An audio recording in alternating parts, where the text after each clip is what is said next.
मंडळी मस्त निवांत शेतावर आंब्याच्या झाडाखाली झोपलो होतो आणि तेवढ्यात आपला समोरच एक केशर आंबा आहे. हे बघा तुम्हाला दाखवतो. हे बघा हा जो आंबा आहे ना, हा केशर आंबा आहे बरं का.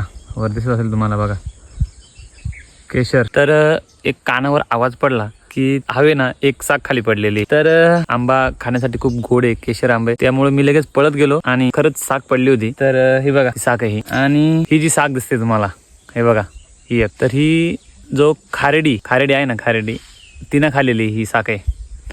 तर ही काय मी खात नाही, पण हे बघा हा खरंच केशर आहे आंबा.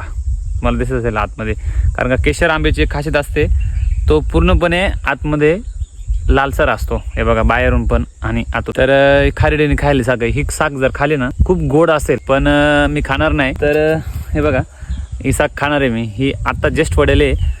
ही जरा पाडाकच आहे, त्यामुळे जरा निळी साग आहे. नाहीतर ही पूर्ण लाल झालेली असते, पिवळी झालेली असते नाही का. तर ही जरा पाडाकच आहे त्यामुळं. तर ते आंबा केशर म्हणजे असं आहे की माझे आजोबा नाही आहेत, आजी आहे. आजीने मला सांगितलं होतं की त्यावेळेस 50 की 60 झाडं आणले होते केशरचे, केशर हापूस.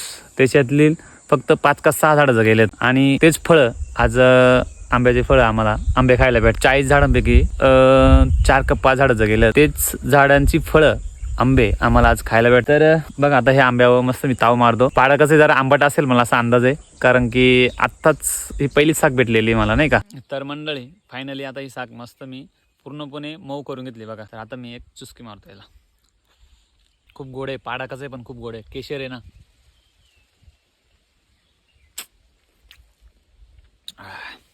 एकच नंबर. थंड अशी हवा येते आणि या थंड अशा हवेमध्ये बांधावर बसून आंबे खाण्याची मज्जाच अलग.